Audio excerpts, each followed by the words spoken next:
che io ho la doppia cittadinanza, sono stato meglio in Venezuela che oggi qui in Italia.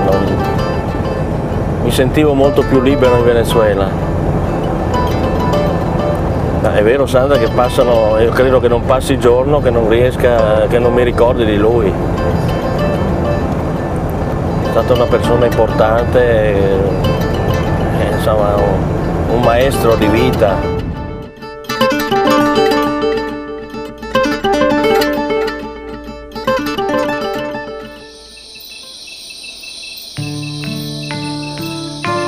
Venezuela. Gran Sabana. By the time our story starts, this is a land filled with mystery and legend. Some of them old, such as the legend that El Dorado is hidden in this area. And others new, like the story about a 155-carat diamond discovered in 1942, the second largest ever found in South America.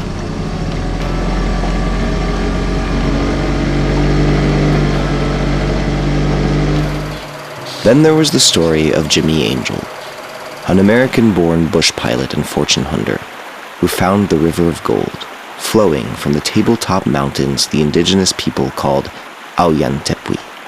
There he had once collected 75 pounds of gold nuggets. In 1937, trying to relocate that river of gold, he landed his plane on the top of Ollantaytambo, but the wheels sank into the soft terrain and the plane landed nose up. It took 11 days for Jimmy Angel and his 3 companions to get off the mountain following the only climbable trail. It took another 18 years for the first person to reach the plane wreck on foot. That man was looking for the mountain's hidden treasures. Legend has it that he found them. That man was Aleksandr Laime.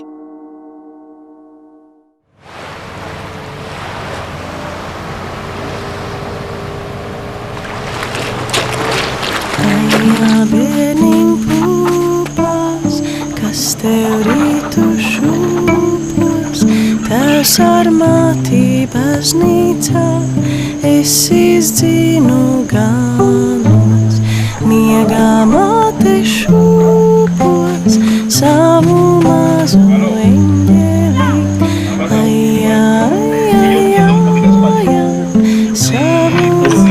¿Su amigo, Laime? No amigo, pero sí conocido. Aleksandr Laime fue el que encontró el avión de Jimmy Angel cuando se estrelló. Correcto, él fue, no, y lo más Aleksandr Aleksandr Laime trabajaba con el correo en Caracas. Aleksandr Laime es un personaje único, que debería estar en la historia de Caracas. Porque hoy en día... Laime es de Latvia. Sí, Latvia es... letón. Ese ritmo de letón. Aleksandr Laime es la persona que abrió el camino al Salto Angel.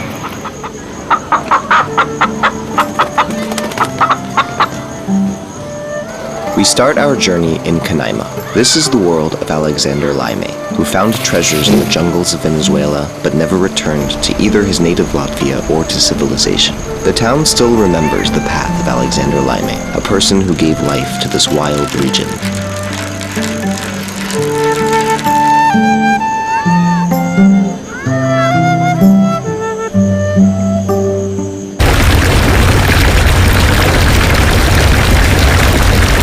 Canaima is the first stop for those who want to see the Angel Falls, one of the world's natural wonders hidden within the deep jungles of Gran Sabana. The town started out in the early 1950s with 6 palm-thatched huts built by the indigenous peoples in their traditional style.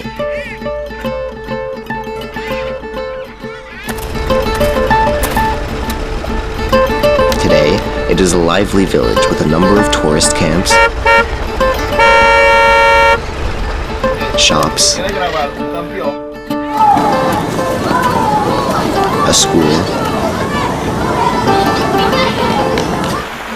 and a paved landing strip for airplanes. Here we can meet some old-timers who still remember the beginnings of tourism at the Angel Falls. Richard is from Germany. He came to Venezuela in 1955.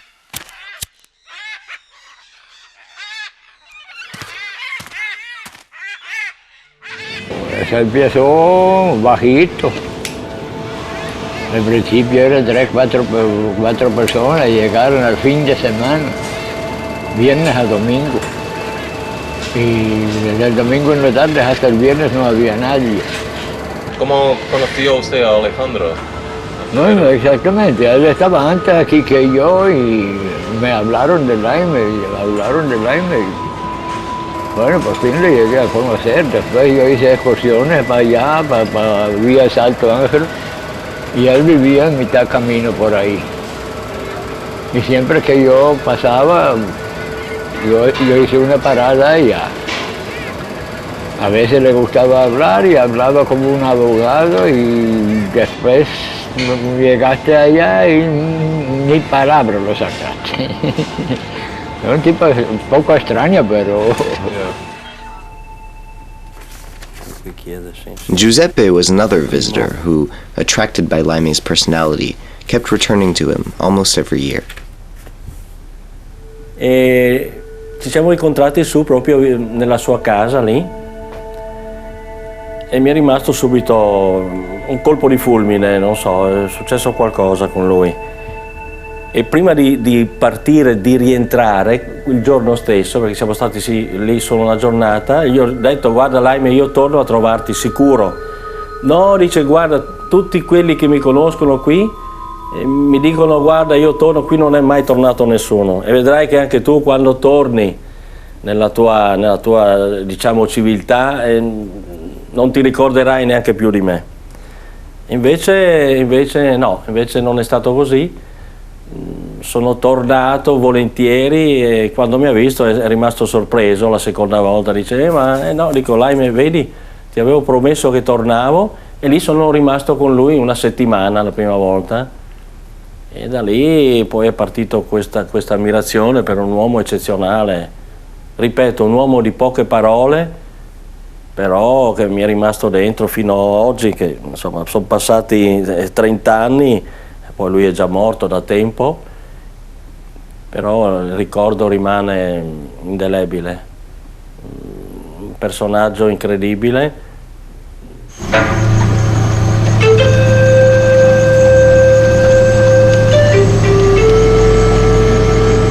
When Laime arrived in Venezuela in 1940, this territory was still a jungle, almost impenetrable, a part of the globe that remained a dark spot upon the map of Central and South America.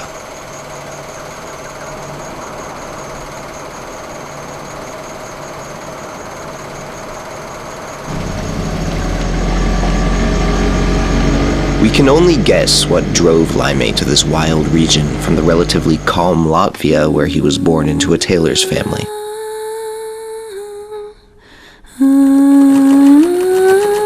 He grew up in the industrial quarters of the city. His father struggled greatly to feed his family.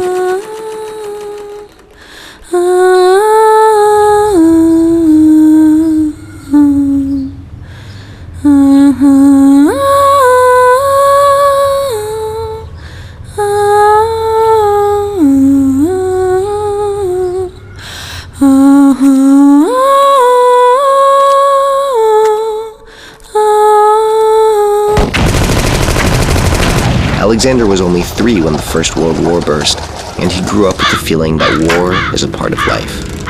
There was an image from his childhood he would never forget, still recalling it in conversations with his closest friends decades later. The eyes of a dead soldier he suddenly came upon while playing in his neighborhood. He felt that the dead young man looked right into his heart.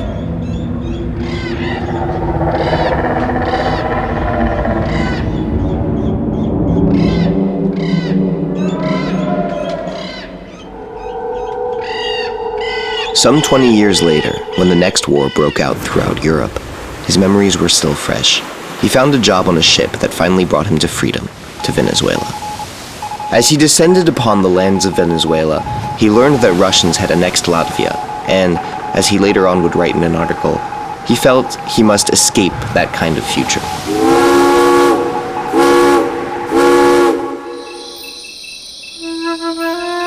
During his first years in Venezuela, Laime worked on and off as a topographer for the government and several oil companies. It was not long before he caught wind of Jimmy Angel, the mile-high waterfall, and his gold hunting expeditions to the Ollantaytambo.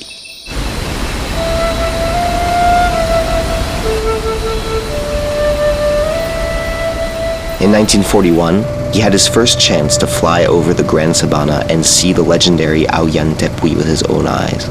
What he saw changed his life forever. Nu, tā lieta ir tā, vai ne? Dimants viņam bija. To mēs zinām, un mēs zinām, ka viņam bija zelts un dimants, viņam arī bija paslēpts to. Tad viņš meklēja un gāja, viņš nopirka laivu, motoru, teiksim, tā kā kaut kādu naudu viņš jau dabūja, vai ne? Viņam naudas nebija. Kaut kā veidā viņš to visu nopirka. Tas bija zelta un dimantiem. Kā sauc Almidoru? We talked to Ernest Foldats, a son of Laime's close friend, as they spent several years in the jungle together.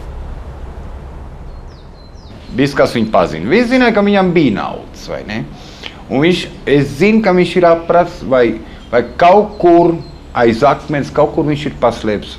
Es tiešām varu teikt, ka miljonāru summa, akmeņus un zeltu un visu.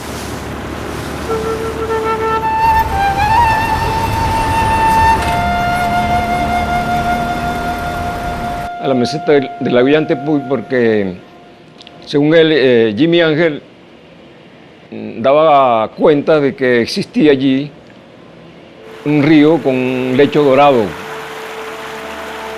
Y entonces él iba, generalmente él en busca de ese lecho dorado del río. Generalmente él llegaba a Ciudad Bolívar, vendía piedras, vendía oro, vendía piedras preciosas. Y eso más o menos lo sostenía, ¿no? Volvía. Sí, realmente fue un encuentro en mi calidad de periodista, ¿no? Porque yo en ese entonces era corresponsal del diario El Nacional de Caracas. Y por supuesto me tocó entrevistarlo algunas veces, ¿no? Y la última vez que lo vi y conversé con él fue en noviembre de 1970. Se dice que también tenía una vivienda aquí en Ciudad Bolívar, ¿es cierto? Bueno, sí, yo alguna vez lo encontré, como que tenía no una vivienda propia, sino que él alquilaba una habitación. Pero usted sabe también la casa donde él vivía. No recuerdo exactamente, ¿no?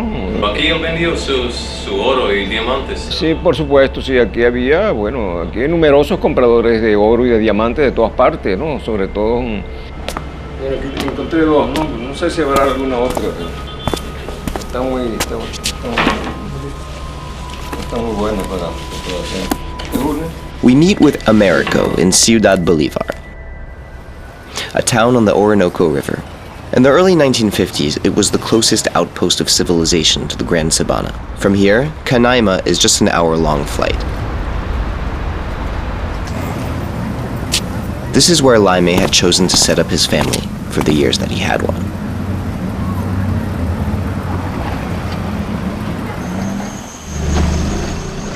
In 1953, he meets Vilma Foldats, a sister of his Caracas friend, Dr. Ernest Foldats Sr. He falls in love with a woman who has already a daughter from her first marriage. As Vilma would later recall, she knew he was popular. By that time, Laime was already well known in the region, and that's part of what attracted her to him. Alexander laid the whole jungle at Vilma's feet. Together, they explored the dense forest around the Angel Falls. Together, they created the path to the top of Ollantaytambo.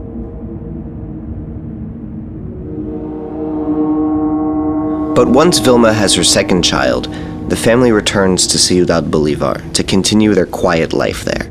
Laime's visits to that town become only long enough to sell diamonds and supply him with the basic necessities for life in the jungle. The family is really only together during the school vacation, when Vilma, Ilse, and Alex take a single-engine plane to Canaima. It's no wonder that Vilma one day packed her bags and moved to the United States. She wanted her children to get an education.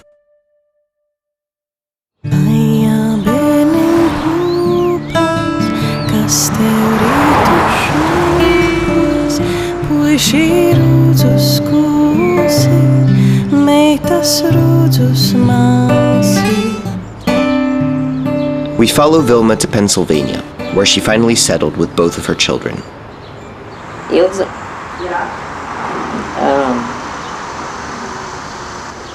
Well, how did I meet him?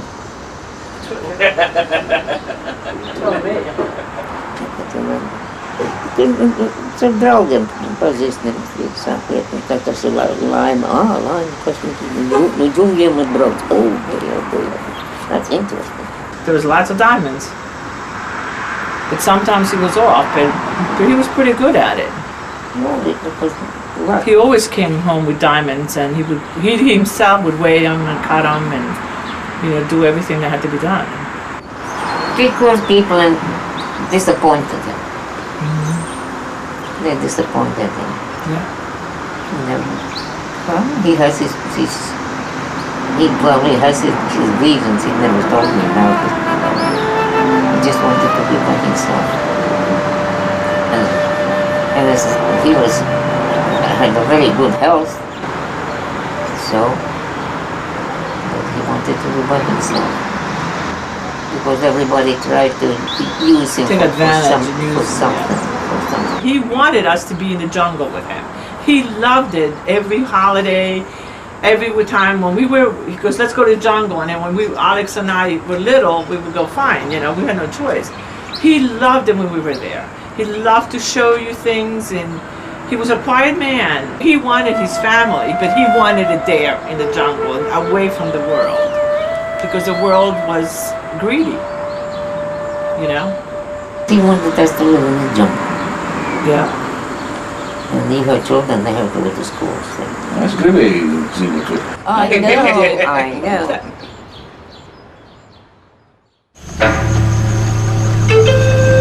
Life in the jungle was something that Laime was not ready to sacrifice, even for his family. In 1960, Vilma felt she had had enough, so she left. The only time the family came together again was in 1965, during the World's Fair in New York. It must have been a strange trip for Laime. Invited by the Venezuelan Department of Tourism to act as a feature attraction at the fair's Venezuelan pavilion, he set out for New York directly from his shack in the jungle.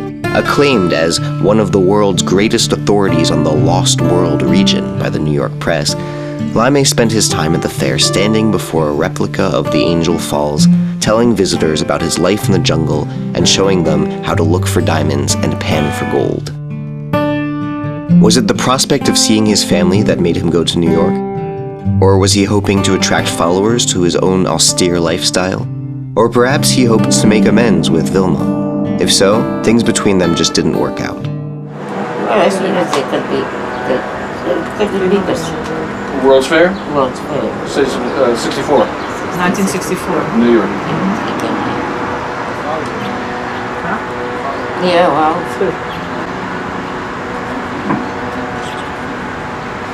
It must be a big diamond. Yeah, but in New York was in 64 when we saw it. Later, we visited Ilse alone to ask her some more questions about her stepfather. I'm telling you, it's the truth. I'll swear on the Bible. I saw my stepfather in New York at the World's Fair. He took us everywhere in the World's Fair. You know what I mean? And then we had dinner. We stayed at a hotel in New York. And he took us everywhere. Matter of fact, he had a diamond he wanted to give my mother. She told you that. He was good to us, so whatever people say, I don't care. He was good to me, he was good to my brother, And every time he came home from the jungle, he always brought us comic books. He was into Donald Duck and Daffy Duck, in English, but he wanted us to learn English. It was in Canaima, it was near Canaima. Near the river? Near the river, where he had a diamond mine, on this side of the river. There's a lot of Indians there. And that's the end of the 50s, beginning of the 60s. No, I was there, we came in the United States in 62, so I was there in 58, 59, 61 is when we left Ciudad Bolívar to move to Venezuela again. The one place where we stayed when we were little, there was his shack, and in the back in the woods there was other Indians there. Our shack was like right there, and then the Indians were like where my mom's place is. You know what I mean? There was a whole bunch of shacks. I didn't know that they used to run naked, and wasn't used to running around naked. You know, I was like. But your father spoke with the Indians. He knew their language? Their own language. He knew their language. Yeah. But there was a couple of dialects, I think.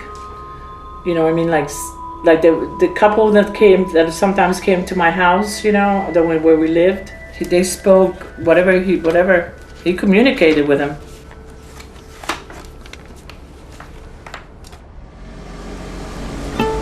Indigenous peoples played an important role in Laime's success in the region. Once he arrived in Gran Sabana, he got in touch with the locals. Later on, his visits to the Piman tribe, living on the southern flanks of the Auyan Tepui, became more and more frequent, until he quit his topographer's job altogether and settled with the local tribes. He learned their language, their customs, and their survival skills. People say he was even married once to the daughter of the tribe's chief. Bija tāds runas, ka viņam bija viens dēls ar kaut kādu indiāni. Viņš bija blond vai ne ar ziliem acīm, vai ne? Kas man tā drusiņ jocīgi izklausās, jo tomēr indiāņi ir dominanti, vai ne? It is well known that Laime spent quite a bit of time with the Indians. He was recognized as one of their tribe. The newspapers called him a spiritual leader for the indigenous people living around Mayupa and Salto Angel, even to the point that they built him a rancho in which he lived. We can only guess why that occurred, but what we definitely know is that young locals still talk about Laime with great respect. Meet Demetrio, a guide to Angel Falls, who was very much inspired by Laime's adventures. Así que el señor vivía aquí solo y lo conocí, y él se iba a Canaima a comprar en la tienda a comprar su comida, venía y se iba, venía así. Y él pasó él solo aquí, en este sitio. Y después vinieron a construir el campamento ya después de él. Y lo limpiaron, por eso no se ve nada aquí. La ceniza ya se va ya al año. Ya tiene casi 10, 12 años más o menos que después que se murió. Do you know where he had the fire? Fuego. Esta parte. Fuego. Sí, en esta parte. En esta parte. Y se lo lleva, allá están las piedras, que hacía para poner las ollas, las piedras, 3 piedras, aquí, lo ponía así. Have you ever been inside his hut? Sí, a tomar café con él. En esa fue que cuando tomaba café me tomaron fotos los alemanes y me enviaron esa foto. Eso lo tengo de recuerdo en la casa porque ya conocí que el señor era amable, él es buena gente, con uno. Was there anything in his hut that caught your attention? Libros que escribía, tenía de todo.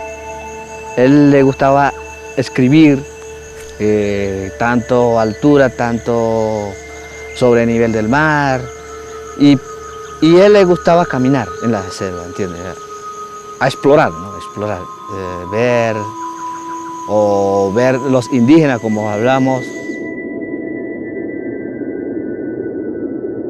Still, there was one area in which the Indians were of no great help to Laime. They could not tell him much about the Auyan Tepui other than a few legends. They feared to pronounce the name itself, which in their language translates as the Devil's Mountain. To the Piman, the mountain was the home of Mawariton, evil spirits, and they avoided looking at it, let alone approaching it.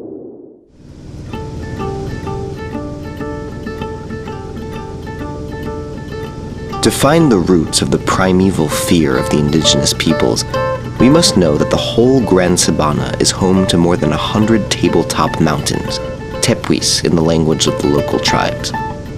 Tepuis are remnants of a vast sandstone plateau that was already ancient some 200 million years ago, with their walls rising vertically more than 1,500 meters above the surrounding forest. The tepuis are accessible only to birds. The flora and fauna on top of these mountains have not been in contact with the rest of the world for millions of years. It's the kind of place that could have inspired Arthur Conan Doyle to write his novel, The Lost World.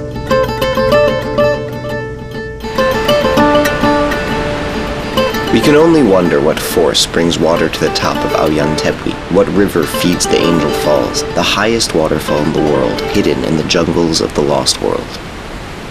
With its 979 meters, the Angel Falls is 2.5 times as high as the Empire State Building and more than 15 times higher than Niagara Falls.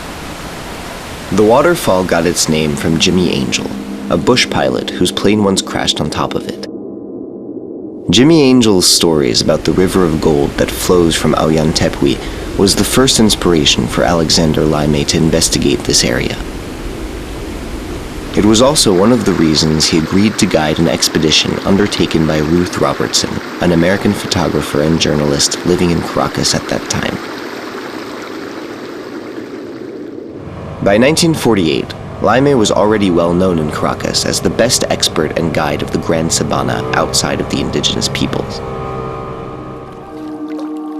So when Ruth Robertson decided to make an expedition to the base of the Angel Falls in order to measure its height, it was natural that she chose Laime to guide the group. It was Laime and his indigenous friends who made success possible for Robertson. He provided indigenous porters and boats, sketched out maps of the Auyan Tepui, cleared a landing strip for the airplane carrying the expedition to the Grand Sabana, helped to cut a way through the jungle, and led the group to its destination. On May 12, 1949, the expedition reached the Angel Falls. Their measurements confirmed Jimmy Angel's claims that this waterfall was the highest in the world. But the results of this expedition did not satisfy Aleksandr. He could not forget the words of Jimmy Angel, who would continue to say how foolish he was to leave this land filled with gold. So Aleksandr kept thinking of another way to get to the top of the mountain, this time from its northern side, as it would bring him right to the plain of Jimmy Angel and to the source of the largest waterfall in the world. Bueno, exactamente. Laime era prácticamente el único que subió. Era obviamente pues, ¿dónde está el Salto Ángel? Él dijo, yo subo por aquí, yo dije, busca esa vaina. No, después encontré uno. Are you sure he climbed up on this side? Sí.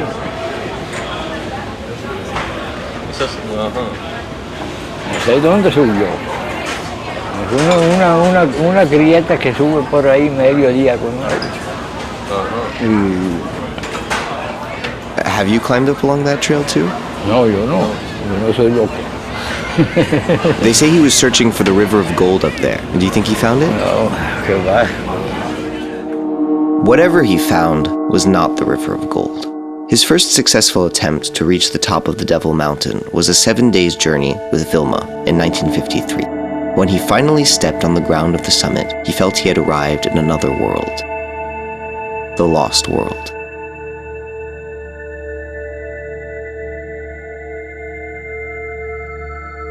My first impression was one of terror, and I half expected to see one of the prehistoric dinosaurs, such as Sir Arthur Conan Doyle described in his fiction story Lost World, Laime wrote. He saw huge, unfamiliar hoof prints, still fresh in the soil, of some unfamiliar animal. A butterfly that looked like a flying turtle went by, and a brilliant yellow bird landed on his head. That time, he had to leave, as a storm was approaching, but he promised himself that he would return, and he did. In 1955, he made a daring and much publicized climb to the top of the mountain to find the Flamingo, Jimmy Angel's wrecked plane. When, after several days of adventure and fighting against the dense vegetation of the mountain, he finally reached the plane, Laime withdrew from the map compartment a folded piece of paper. It was a note left by Jimmy Angel on the day of the crash, dated the 9th of October, 1937. As Aleksandr stood reading the paper, he realized it was October 9th, 1955, exactly 18 years to the day. But it wasn't so much reaching the flamingo that made this expedition so special for Laime.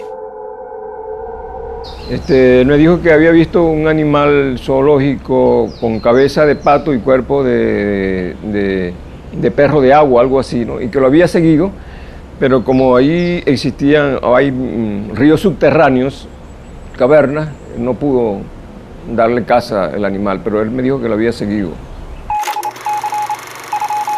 The curiosity surrounding the mountain put Laime's prospecting work on the back burner. He settled down in Uruyen, on the southern side of Devil's Mountain, where he built his own camp to offer to the bravest tourists a trip that only he could guide. One that would bring them to the top of the mountain, to the place where the river that feeds the Angel Falls makes its spectacular plunge down into the canyon. But tourist expeditions were not Aleksandr's main interest. He wanted to see what else was hidden to the human eye atop of the Alyan Tepui. One day, while exploring a steep ravine, his foot slipped on a wet stone and he fell down, hitting one stone after another until he lost consciousness. When he awoke, he found himself lying on white sand in front of a cave. The sand all around him was covered with strange little human-like footprints.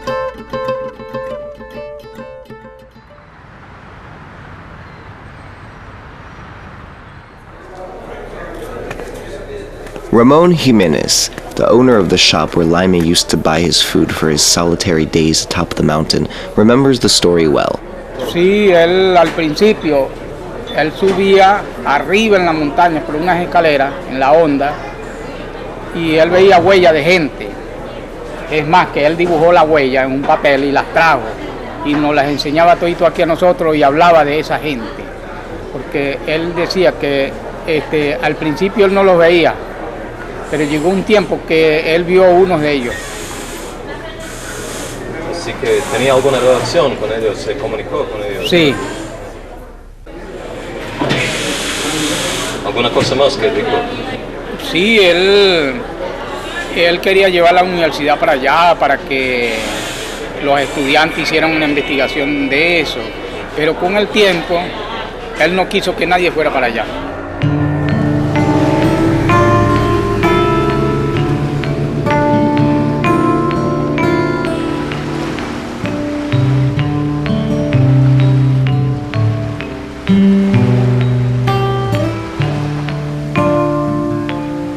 We also talked to Omaida, another guide to the Angel Falls inspired by Aleksandr Laime.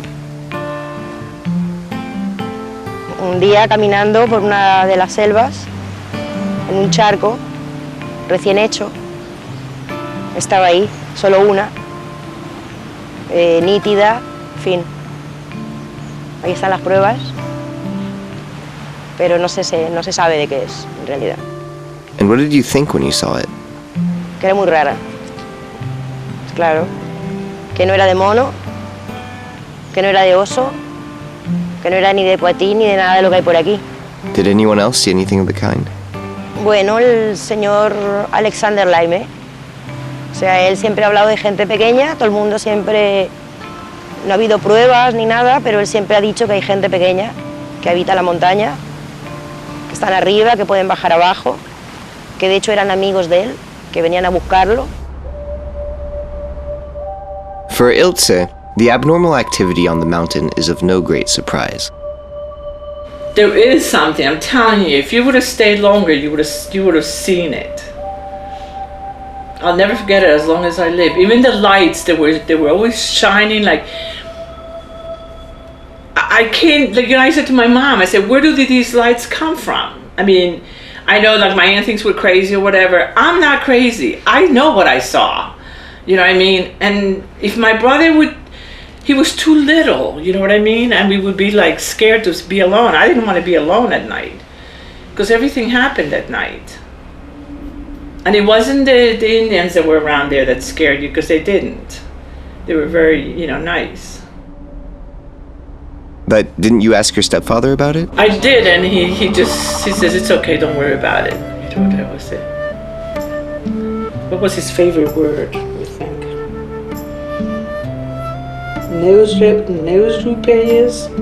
Something like that. It was like, don't worry about it, you know, like. And, you know, I would say, you know, is there really flying saucers? And he said there was, and I believed him. Because there was lights.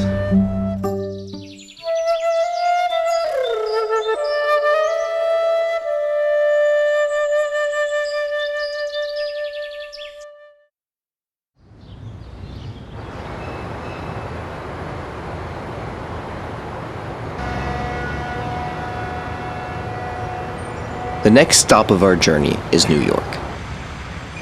Here we meet Dr. Jānis Rose, herpetologist, one of around 700 Latvian refugees who ended up in Venezuela after the Second World War. Today he continues his research in New York, but still passionately recalls his life in Venezuela. Laime, whom he first met in 1950, was a big part of it. Bet sakiet, Laime šeit bija arī 65. gadā, kad Ņujorkā bija tā pasaules izstāde. Tad jūs ar viņu netikāt? Es zināju, ka viņš bija šeit, bet ar viņu netikos. No. Jā, 65. Jā. Viņa māsa bija šeit, Brigita, Vilmas māsa bija šeit, jā. No, es viņu nesatiku tajā. Es biju tajā izstādē, klāro, bet skaidri, bet... Why do you think he didn't stay in New York that time? By then, was it already more natural for him to live in the jungle? He had the practical knowledge.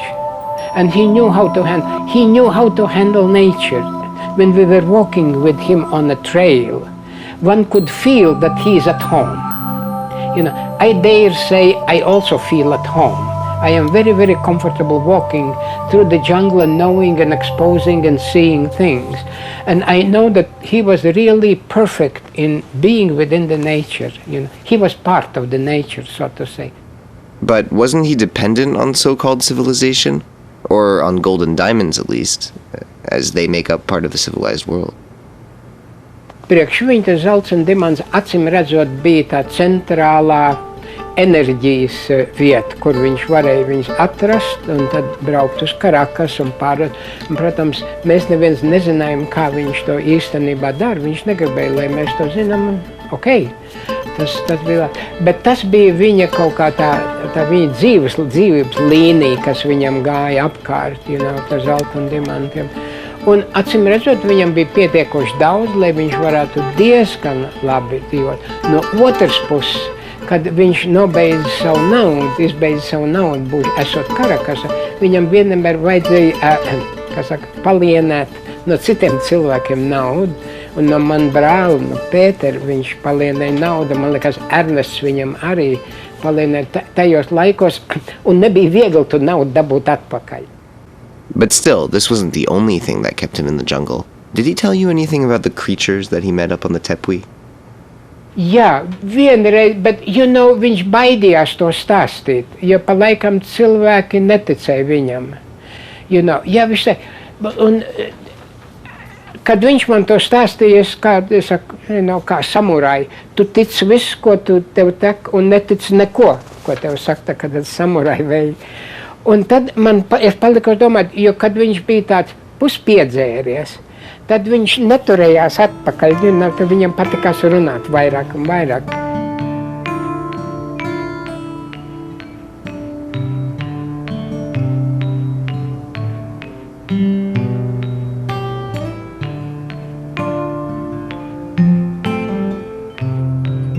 People who knew Laime in his later years remember him not as a gold and diamond prospector, not even as an explorer in search of plants and animals. They remember him mostly as a man preoccupied with puzzling through the mysteries he saw and experienced during his many years in the jungle. These mysteries concerned the prehistoric past and the remains of unknown civilizations on Earth. They also concerned the true meaning of reality and human consciousness. Sometimes he experienced moments of crystalline clarity, moments of visions similar to those described by the saints.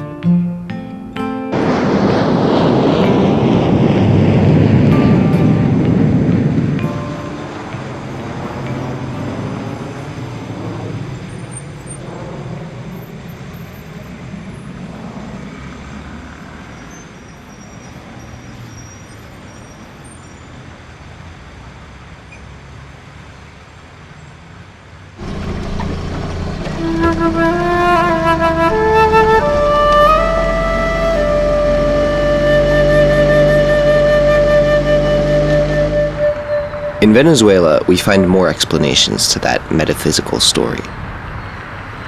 Sí, Aleksandr Laime buscaba los secretos de la montaña, que él decía que había una ciudad debajo de esa montaña y que esa ciudad eran las mismas ciudades que existían en la civilización inca. No son los indios incas que se conocen en el Perú, sino una civilización inca que se conocía mucho antes que viniera el hombre aquí a la tierra. Entonces, él decía que el hombre venía con mucha maldad, entonces el inca, para aquel tiempo, que utilizaba todo lo que es la tecnología del sol y todo eso, cuando el hombre viene a la tierra, él desaparece delante de los ojos de los hombres y se van de aquí, pero muchos quedaron, pero nadie los ve, sino que están metidos bajo esas montañas. Entonces, él decía que debajo de esa montaña habían ciudades de esos incas. Did Laime tell you anything about the small people? Él dice que él logró entrar en esa ciudad una vez y que hay una entrada por el sol y la luna, o dos tepuy que hay muy grande, y ahí hay una entrada. Entonces, el sol y la luna, Tepuy. Ah, Tepuy. Entonces él dice que por ahí hay una entrada. Él logró entrar una vez, pero después no lo dejaron entrar más. Kad es runāju agrāk, ka mēs runājām par Laimes indiāņu draugu, ka viņam bija draugs. Viens no tiem draugiem, indiāņu, ko mēs satikām, ka mēs dabūjām tos datus ar Andreju Starbo priekš to grāmatu, bija par to entitāti, ko viņš runā, ka ir daži vietas, kur viņš zina, ka laiks sadalās. Tas ir grūti izskaidrot, kā viņš skaidroja ar.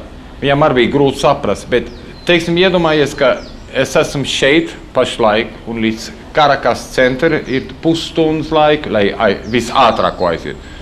Viņš kaut kādā veidā tik 5 minūtēs. Tad viņš saka, Laime to darīja. Viņš kaut kur ļoti tālu un kaut kādā veidā viņš parādījās ļoti ātri atpakaļ. Jāprasa, viņš tiešām aizgāja. Tur jau ir tā lieta, vai ne? Vai tā ir taisnība? Es to nezinu. Bet tā tas indiāns stāstīja par Laime, ka viņš to bija izdarījis. Viņš kaut kādā veidā zināja, varbūt tā ir tā 5. dimensija. Kas to zina? E un'altra cosa che ti ricordi che ci ha raccontato quella sera lì è che lui, dopo anni e anni di vita nella foresta da solo e di meditazione, era riuscito a uscire dal proprio corpo. Ti ricordi? È vero, mi ricordo benissimo, sì. Lui si poteva guardare dall'alto e si vedeva lì nella sua amaca. E noi siamo rimasti, chiaramente anche i miei figli, che erano 2 ragazzini allora, 2 bambini, sono rimasti affascinati da questi racconti di questa persona, e credo che abbia segnato, come ha segnato noi, credo che abbia segnato anche un pochino le loro vite, i loro ricordi, per quanto fossero piccoli, no? È vero, sì, sì.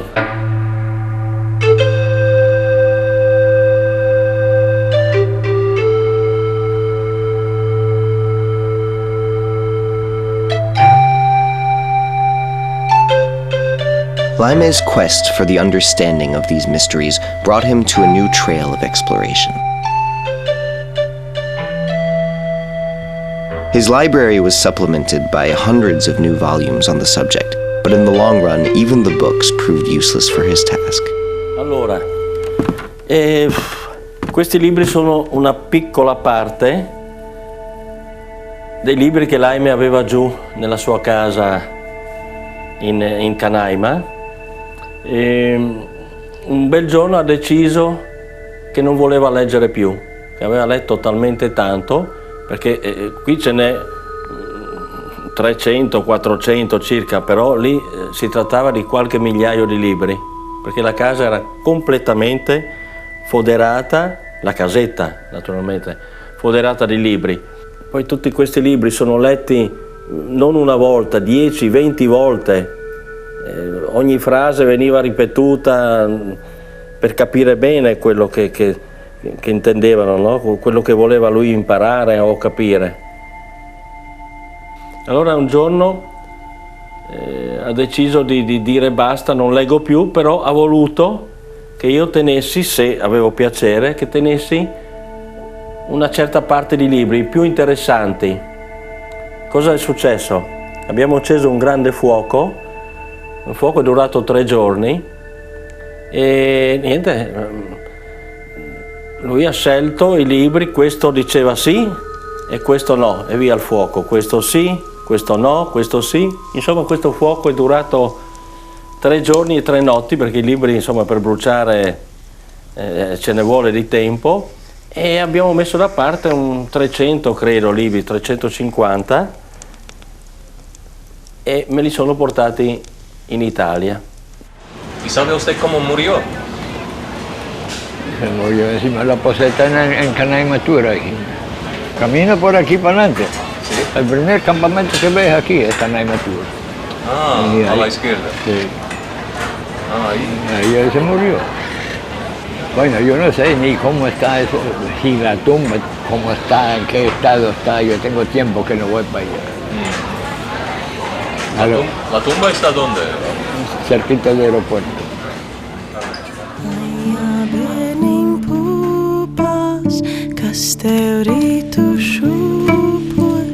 Tevs ar mati baznīcā, esi zinu ganos, miegā mate šūpos, savu mazu eņģeli, ai, ai, ai, ai, ai, savu mazu eņģeli.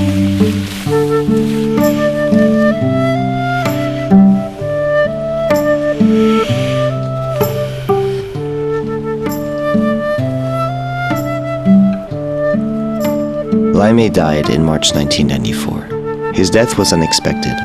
In the final years of his life, he kept on the floor, in permanent readiness, his old canvas backpack, for what he called his last expedition. When the time comes, I will go.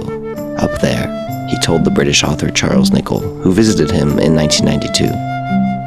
Then you won't see me anymore, he said. Laime will be gone.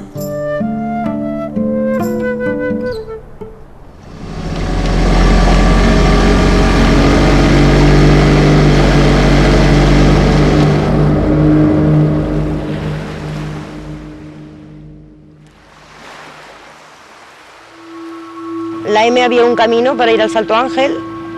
Ese camino, con el paso de los años y árboles que cayeron, decidimos abandonarlo y hacer un rodeo, como quien dice, por un pedazo de la ruta. Y bueno, como a veces el camino es estrecho, pues a veces la gente también va más lenta caminando, pues llegó un momento en que un turista se separó un poquito del grupo y llegado a ese sitio, pues en vez de agarrar por un lado, agarró por el antiguo. Pero claro, el antiguo está todo trancado de plantas, o sea, es más difícil. Y esta persona pues se sintió como perdida, porque veía que el camino cada vez era peor, que no parecía camino ya. Y entonces nada, un viejete que había por ahí le dijo que por ahí no era, la sacó del camino ese viejo y la puso en la ruta. Entonces esta señora, cuando llegó abajo al hotel, que siempre preguntamos cómo les ha ido en las excursiones a la gente y todo esto, viendo una foto que había en la oficina, dijo, ay, mira, este señor es el que me ayudó a encontrar el camino nuevo, porque yo me metí por el antiguo. Me lo dijo este señor. Y ese señor llevaba muerto ya como 2 años, o 3. Porque este señor era Aleksandr Laime. Sí, eso se cuenta aquí también, ¿no?